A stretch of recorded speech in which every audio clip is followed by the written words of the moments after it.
马邦威要考哪里？上戏呀！啊，你们别跟我开玩笑了，行不行？哎，你别小瞧人行不行？我是我们班最帅的一个。就你这个样子，新天地10个人里有9个半都比你帅，剩下那半个还比你有才。妈，你看他，邦尼，你怎么这么说你弟弟呢？我们邦威差哪儿了？他……算了算了，你们爱干什么干什么，我懒得管。你不管怎么行呢？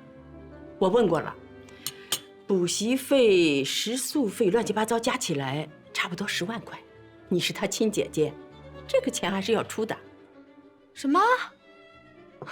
妈，我没听错吧？我知道这笔钱呢不是个小数目，我要是能拿得出来，我就不找你。你拿不出来，凭什么觉得我能拿得出来啊？再说了，就算我有，我也不可能给他呀。你们胡闹也得有个限度吧？咱家是钱多的没地方花了吗？你平时买个菜2块钱都要跟人家讲个价的啊，现在张口10万块钱给他去打水漂啊？这怎么是打水漂呢？就是，你弟弟将来当了大明星，你也跟着沾光啊。要说打水漂，我花这么多钱供你念书才是打水漂呢。这些年家里什么事指望过你？现在让你给你弟弟10万块钱供他念书，你都不肯。你供我念书？妈，这话你怎么好意思说得出口啊？从老家到上海上大学的火车票都是我自己打工赚来的。大学4年，你有给过我1分钱吗？你有来看过我1次吗？我现在不是来看你了吗？要不是人家林肯出钱让你们免费旅游，你会来看我吗？算了妈，别求他了，他只不过是个自私鬼。马邦威，我警告你，嘴巴给我放干净点。他是你亲弟弟，我们大老远的开开心心的来看你，你的好，鼻子不是鼻子，脸不是脸的，我们来看你还看出错了。我现在是让你杀人放火了，还是让你卖房子卖地了？不就让你给你弟弟出10万块钱吗？大不了这个钱我借你的，我以后还你。怎么还这么难呢？我说了我没有，你心怎么这么狠呢你？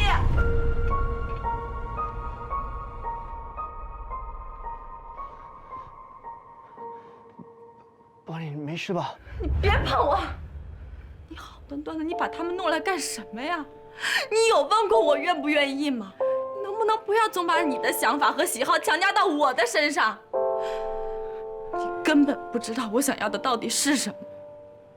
林肯，我告诉你，今天要么你把他们弄走，要么你就再也别想见到我。邦尼，邦尼，邦尼！哎，你们先洗澡啊。邦尼！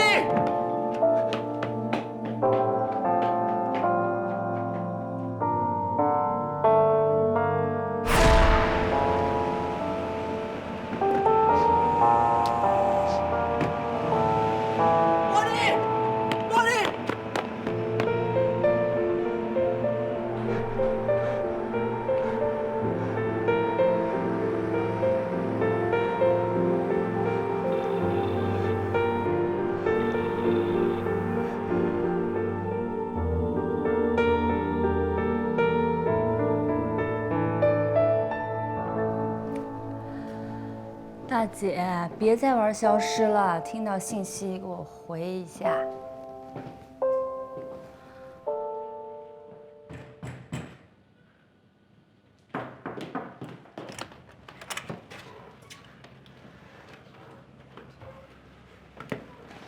你怎么来了？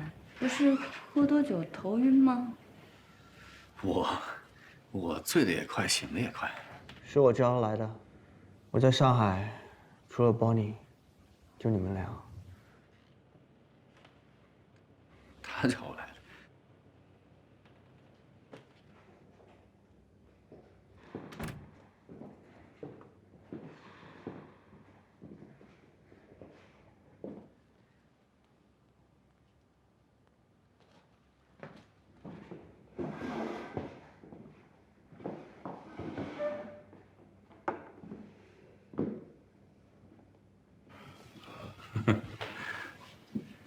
还没联系到邦尼啊？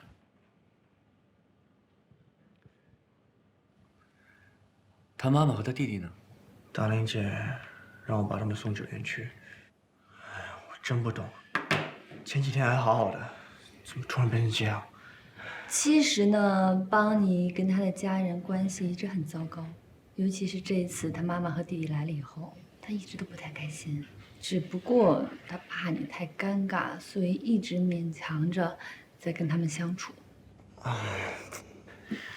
我怎么一直没注意到呢？我和邦尼才接触几次，我都能感觉到他和他家人的关系不太好。你天天跟他在一块儿，你竟然没感觉？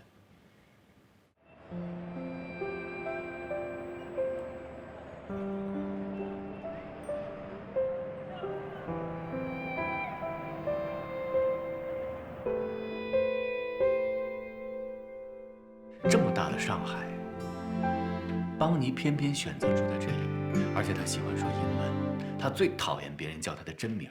这都说明了什么？说明他在极力想让自己看上去像一个上海人，而他又不是上海人，所以他对他的原生家庭肯定是有排斥的。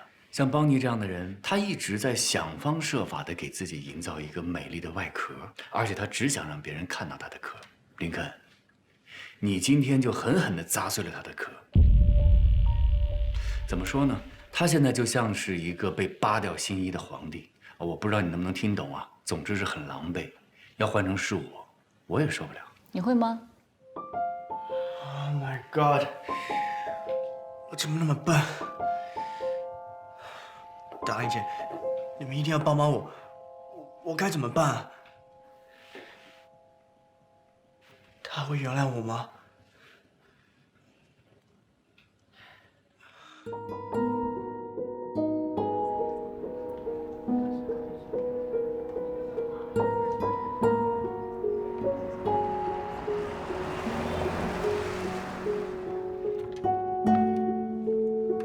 帮你。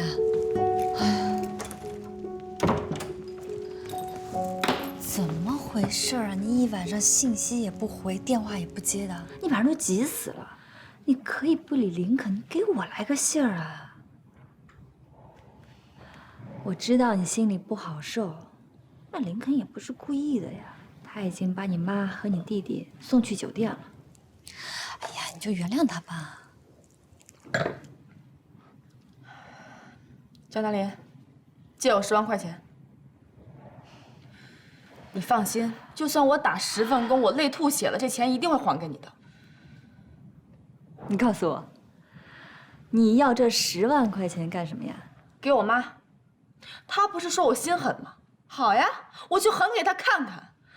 这10万块钱我给她，从此以后我跟他们老马家的所有人、所有事都再也没有关系。脑子瓦塌了是吧？断绝关系啊？是阿义有1万个错，那也是你的妈妈给你生命的人，你至于这样吗？如果我早知道我的人生会是这个样子，那我宁可就从来没有出生过。你有的选吗？你就说这钱你借还是不借？你要是不借的话，我就去借高利贷。别说气话好吗？亲爱的，我可以借给你。如果你真的有需要，别说10万块钱了，你就算是要100万，我也想办法给你凑。可我现在如果把这10万块钱给你，让你去跟你妈妈断绝关系，那我等于说害了你，我不能这么做的呀。根本什么都不知道。你以为所有人都像你一样，一出生就在蜜罐子里吗？你以为所有妈妈都跟你妈妈一样，把你捧在手心里吗？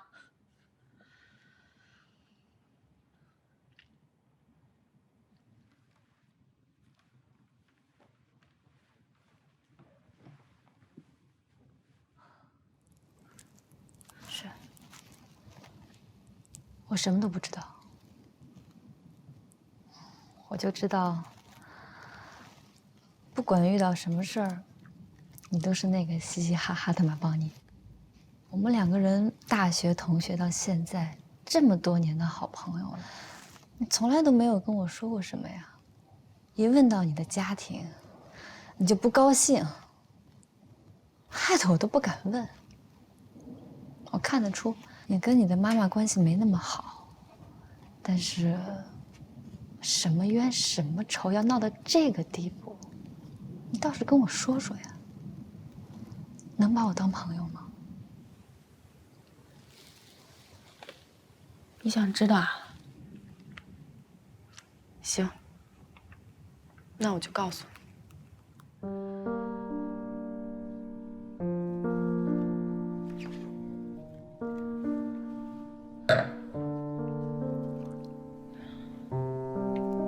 你还记得大一那年暑假，同学们说要一起去舟山玩，我当时说我家里有亲戚在上海，非要让我过去住几天，结果就没有一起去。但其实呢，那一整个暑假，我都在南京西路上发传单。因为如果我不趁着暑假多赚点钱的话，别说是学费了，我连饭都快吃不上了。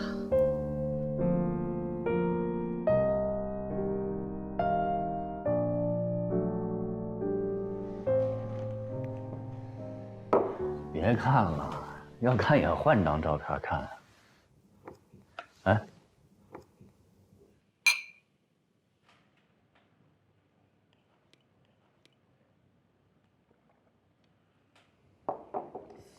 放心吧，邦妮是个聪明女孩，不会出事的。我今天才发现，我真的不了解邦妮。你跟我说那些，我从来没想过。也许邦妮根本就不想让你了解她，或者你现在了解的她，是她想让你了解的。那我到底该怎么办呢？你先要问问你自己。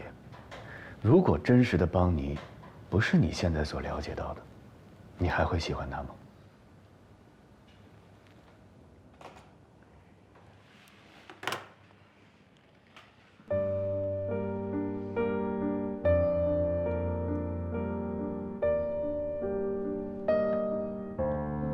我小学6年，从来没有跟同学们一起玩过，因为我每天一放学就要一路小跑回家，像伺候祖宗一样去伺候马邦威。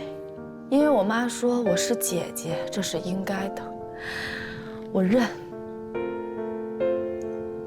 初中毕业那年，我考上了我们全县最好的高中。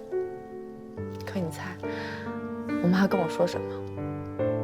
她说，她要攒钱，留着给马邦威将来上大学，让我赶紧找个技校，毕业了上班赚钱。我后来死不答应。这件事情闹大了，是我们初中的校长亲自到我家里来，跟我爸妈说，我是个好苗子，一定要让我上高中。他们才不得不答应。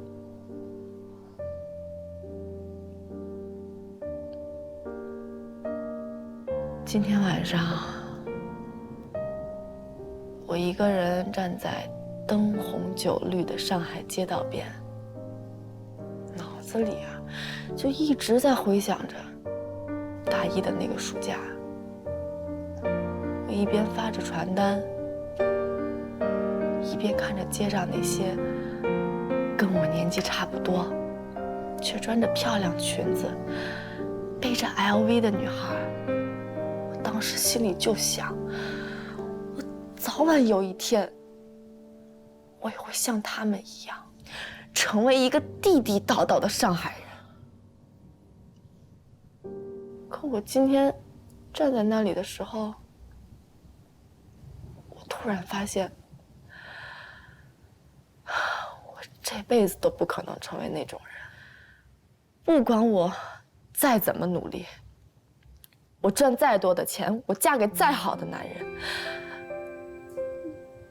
我永远都是那个从定南县城里出来的马邦妮。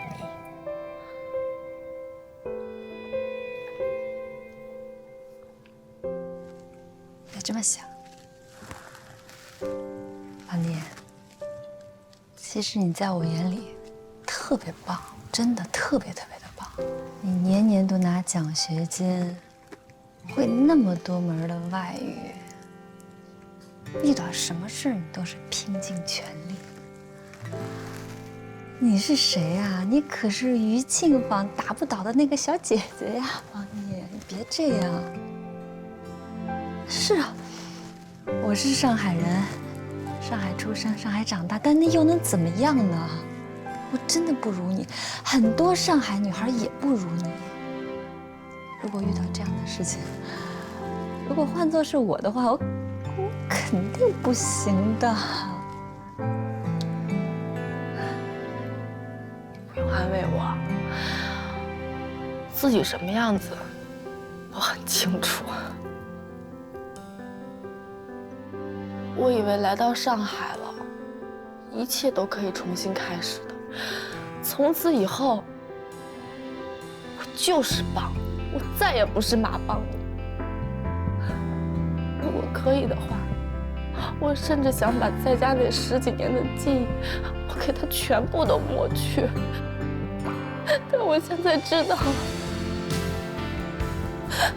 我做不到，大林。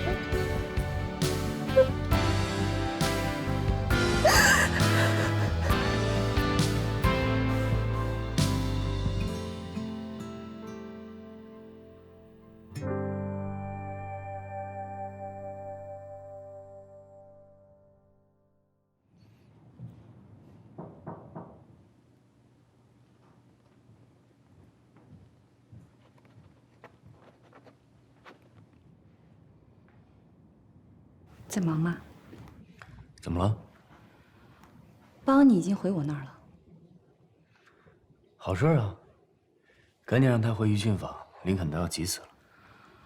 他说他想清静几天，先住我那儿。也挺好啊，那你就要受累了，好好开导开导他吧。这件事情不是邦妮和林肯之间的问题，是邦妮与他的家庭，尤其是和他妈妈之间的矛盾。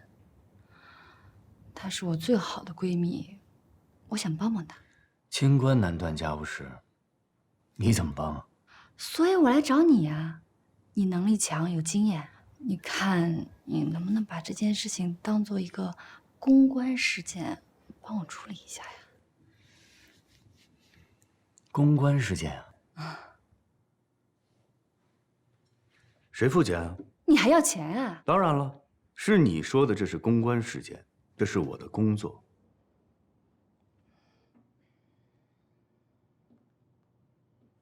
10万块行吗？10万？我的身价可是越来越低了。帮忙吧。邦妮她妈妈问邦妮才要10万，你就给我10万，你可真大方。那性质不一样，那个钱我是不会给他的。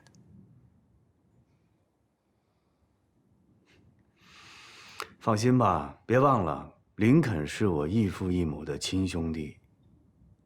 这单我接了，就这个价。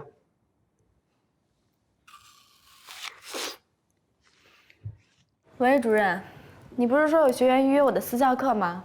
这时间都过了，人怎么还没到呀？你帮我问一下，他今天还来不来？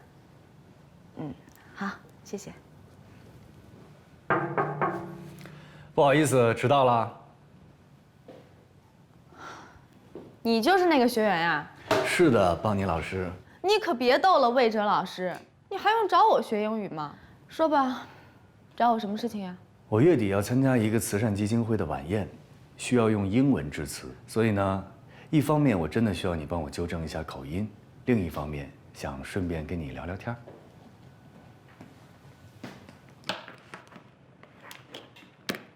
这个就是我的发言稿，是讲关于山区留守儿童和父母关系的。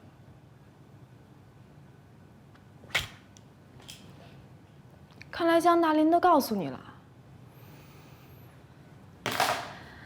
如果你是来帮他安慰我的，那就不必了。你的话只会让我更绝望。我没有要来安慰你，这种事儿安慰是没有任何意义的。我作为你的朋友，我只想站在一个旁观者的角度跟你聊聊这事儿。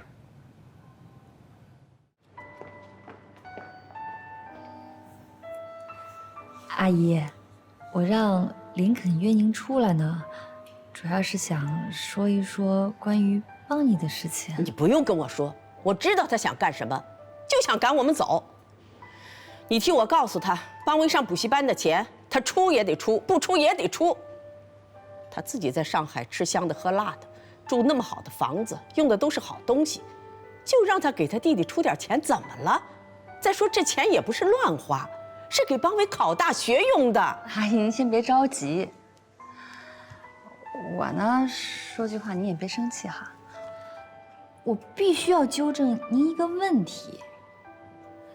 邦威是邦尼的弟弟没有错，但他首先是您和叔叔的儿子，在他成人之前，您和叔叔有抚养他的义务，但是邦尼没有。怎么就没有？你去我们老家问问，谁家的姐姐不得帮衬着弟弟？还有当妹妹的帮衬哥哥的呢。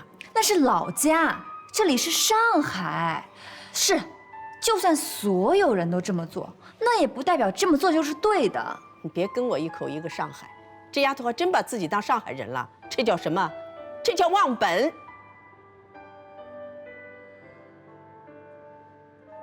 阿姨，咱先不说这个。您是想让邦尼给你10万块钱，对吗？对，就10万块，1分都不能少。那您有没有想过，这10万块钱对邦尼来说意味着什么呢？你别替他哭穷，他到上海这么多年，上海工资那么高，10万块钱还攒不下，我才不信呢。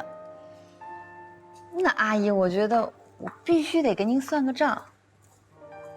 邦尼在职业学校每个月的薪水是16000块钱，除去保险、税金，他拿到手也就13000块钱。每周周末，他去给别人当外教，全年无休，这么下来，他一个月也就是4000块钱。再说这个直播，占用了他所有休息的时间，就这样一个月也就6、7千块钱。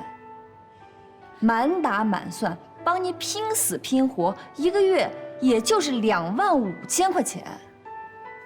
这么多，我还少算了他的呢。您别着急呀，阿姨，这是赚的钱，咱花的钱还没说呢。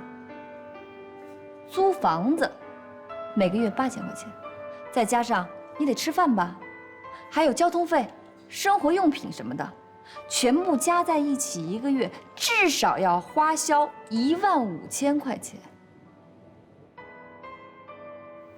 到了周末，你不得有朋友聚会啊？你得买点衣服吧。好，这些社交活动我们放最少1个星期就1次，那也得大几千块钱呢。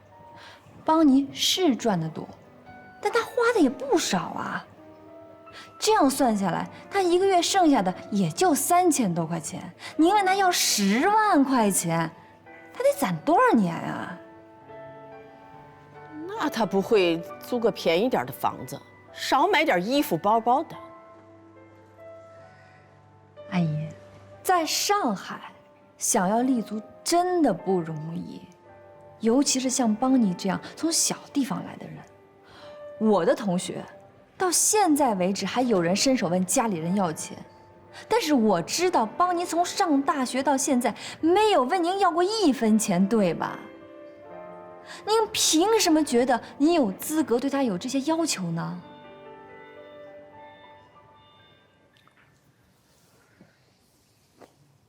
你现在应该特别怨恨你妈妈，觉得她很偏心，对你不够好，把所有的好都给了你弟弟，是吧？但是我觉得这个不怪你妈，这是环境导致的。我相信你的老家现在还有很多人有重男轻女的观念。你妈妈小时候，估计你姥姥也是这么对她的。她在这种环境中长大，她受这种观念影响很深，所以今天她这么对你一点也不奇怪。甚至在她的观念里，她都不觉得她在伤害你，反而她会觉得你不懂事，你太任性。就算你说的有道理，我就活该承受这些吗？如果你非得这么问，那我回答你，是的，你必须接受这个现实，不然呢？你能决定你生在哪个家庭吗？你的身世你能改变吗？你只能靠自己的努力过上自己想要的生活，改变自己的命运。你看，你从老家来到上海打拼，现在已经站稳了脚跟，也有了稳定的工作，还有那么多追求者，多好啊！但是如果你换一个角度来看这个事情，正因为你的家庭，你才有迫切的愿望，想要离开家乡来到上海拼搏，通过自己的努力过上自己想要的生活，不去依赖任何的人。你这话的意思，我还得感谢我妈。你当然得感谢你妈了，她给你生命了呀。虽然她没有按照你理想的方式来对待你，但她是不是一把屎一把尿把你拉扯大了？这就是养育之恩呢。这些年你在上海，自己的眼界也打开了，经历的人和事儿也丰富了。你现在无论是在精神层面还是物质层面，都跟你妈妈不一样了。所以你为什么还要跟她计较这些呢？能不能多一点理解，多一点包容？你永远怀着怨恨跟你妈妈相处，对你有什么好处呢？你不是一直想成为上海人吗？决定一个人的高度，不是地域，是心胸。你永远过不去这个坎儿，永远怀着怨恨跟别人接触。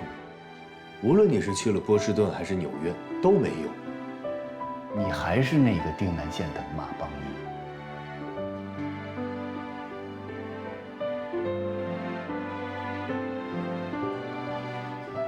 大学期间，我们都休息了，可是他要去便利店里当售货员。周末的时候，大家都出去玩。可是邦尼要在30多度的高温下，站在大街上发传单。寒暑假的时候，大家都回家，和家人团聚。可是邦尼呢，他一个人留在学校里打工，很馒头。您应该也记着吧？他都多少年没回过家过年了。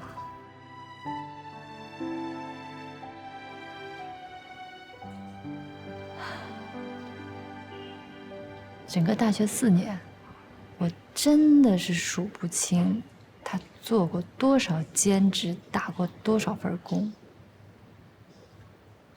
我就知道他不睡觉的，他每天最多休息4个多小时，在外面打工一站就是10几个小时，可能您正在家里琢磨着怎么给儿子做一顿好吃的，可邦尼正在大街上宁可中暑，也不愿意买一瓶2块钱的矿泉水。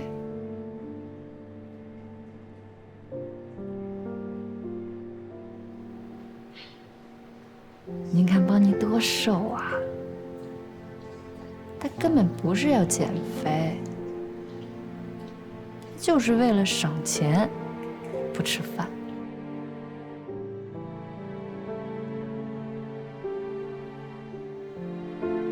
阿姨，我特别想问您一句，他也是你10月怀胎生下来的孩子，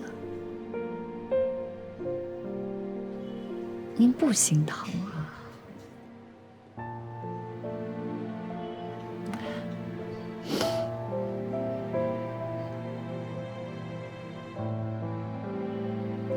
是啊，您看他现在过得挺好的哈。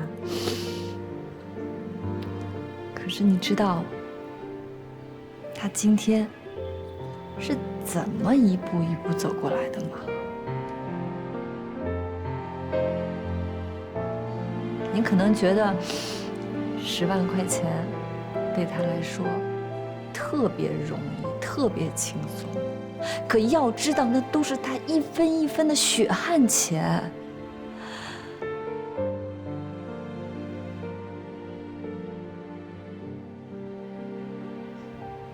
我真的不要求你像疼马邦威一样疼邦尼。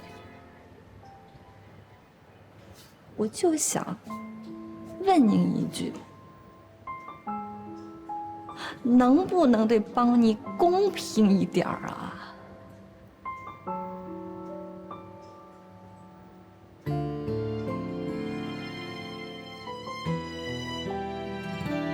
粘在一起，温润细腻。思念玉汤圆，了解一下。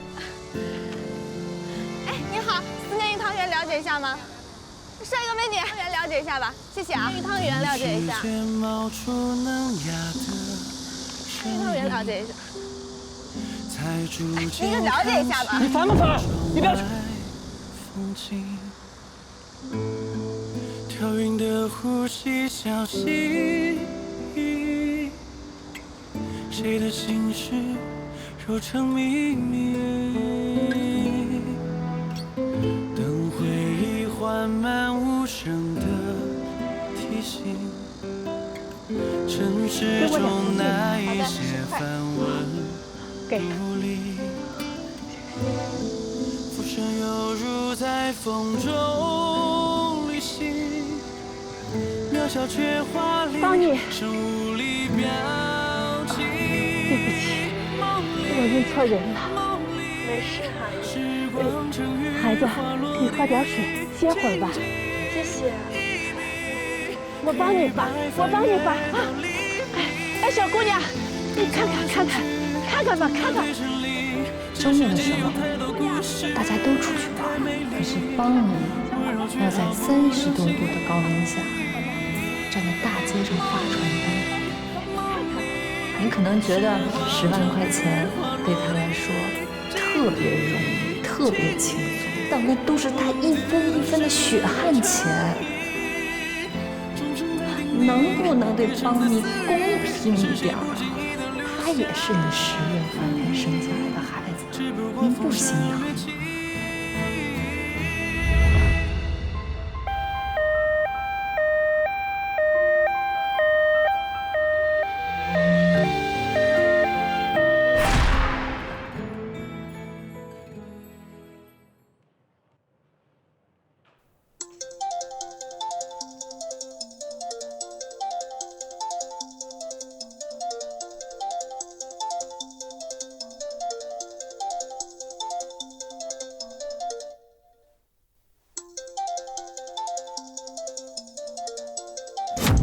喂，你好，我是江大林。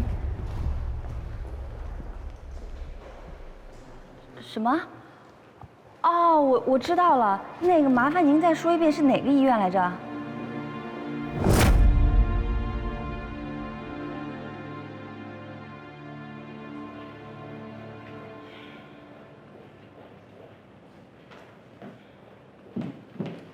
阿姨，呀，你怎么来了？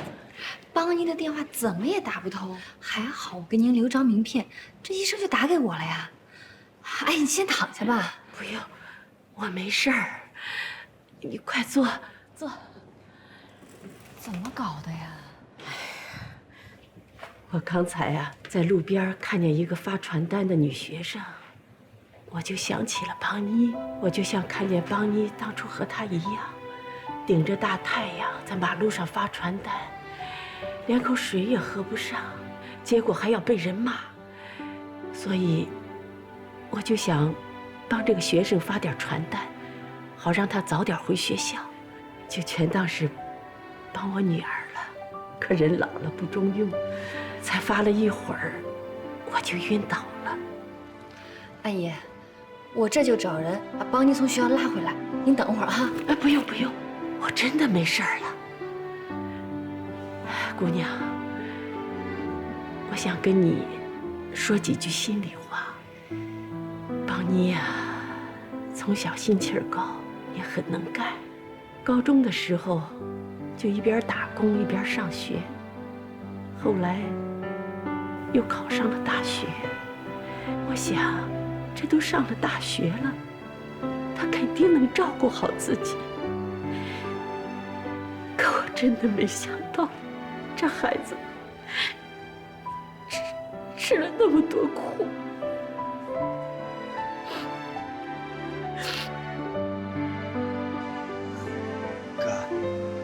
你跟我说的话，我也想过了。我爱邦尼，不管真实的他是什么样，我都愿意接受。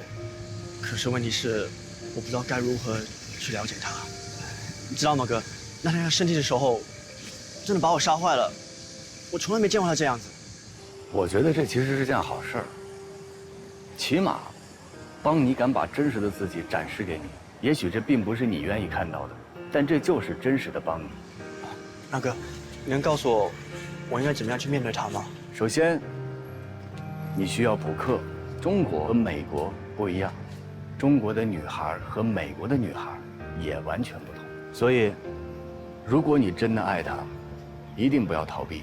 邦尼原来没有告诉你他的过去，不是撒谎，而是自卑。说到底，就是他对你们俩的感情没有信心。所以，如果你想让他彻底的对你打开心扉，那你就要让他相信你，相信你对他的爱。可我是真的爱他。爱，不能只是嘴上说说。尤其对邦尼这样的女孩，你得有行动，你得去了解，她每天在想什么，她喜欢什么，你做什么事情会让她高兴。比方说，你不了解她的过去，你不知道她是怎么长大的，你带她去野外采风，你认为这是浪漫，她一点都不喜欢，她讨厌这样的生活，她喜欢上海，喜欢西餐，这是她要的生活。中国有句俗话，叫做“一把钥匙开一把锁”，邦尼心中就有一把锁。所以，如果你想获得这份爱情，你就一定要想办法找到能够打开他心间这把锁的钥匙。Do you understand? I think so. 阿姨，真是不好意思啊，刚才在咖啡厅，我的话有点重了，您别太介意。没事儿的，没事儿的。唉，就像你说的，邦尼也是我怀胎10月生下来的，我也心疼他。他在我们这个家里，的确受了很多委屈，可我也没办法。俗话说，养儿防老，我以后是要靠我儿子养的。我现在不对他好，等我老了动不了了，他能对我好吗？阿姨，身为子女，孝敬父母都是一样的，邦尼一定会孝顺你的。而且人还说呢，女儿是小棉袄啊。那都是你们这些大城市人的想法。当初我生邦尼的时候，他奶奶都没来看我一眼，就一句话，没用。在我们老家，没有儿子就是绝户，是要被人看不起的。其实邦尼原本还有一个妹妹，生她的时候难产，最后孩子没保住，我也生了场大病。本来医生都说我这身体是不能再生了，可不行啊，我不能让老马家绝后啊！再后来，我终于怀上了邦威，可是不到28周的时候，我又被查出高血压，当时医生都不让我继续生。可我心里知道，如果这个孩子再保不住，我这辈子也不会有儿子了。最后，我终于把邦威生下来了，可是也差一点就死在手术台上了。是啊，我也想像你说的那些同学的妈妈那样，孩子要什么就给什么，可我没有啊。我以为我们都是一家人，我想让邦尼帮帮他弟弟，这也是应当应分的。可是我真没想到，他生活的那么辛苦。我知道我对不起邦尼，现在说什么都晚了。其实邦尼也不是想问你们要钱，或者要别的物质上的东西，他就是希望您能多给他一些关心，多给他一些爱。我自己生的，我知道。邦尼这孩子太倔了，这辈子我在他眼里也不可能再是个好妈妈，都是我自作自受。你帮我跟邦尼说一声，钱我不要了，我明天就带着邦威回老家。等时间冒出嫩芽的身影，才逐渐看清窗外风景。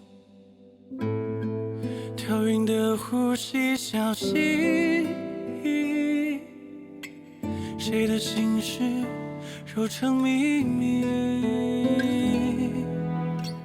等回忆缓慢无声的提醒，城市中那一些繁文如里，浮生犹如在风中旅行，渺小却华丽，生无力表